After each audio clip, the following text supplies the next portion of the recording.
Want to secure your account and activate two-factor authentication on Facebook using your iPhone? Here is a quick step-by-step guide to keeping your profile safe. First, open the Facebook app. Tap the menu icon at the bottom right corner of the screen. Scroll down to Open Settings and Privacy, and then tap Settings. Next, tap See More in Account Center, and select Password and Security.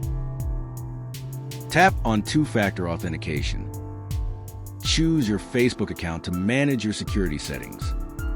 Here you can see your active security methods. Tap on SMS or WhatsApp to verify your phone number and manage your login codes. And that's how you activate and manage two-factor authentication on your Facebook account using your iPhone. If you found this guide helpful, give it a thumbs up and subscribe for more tips. Thanks for watching.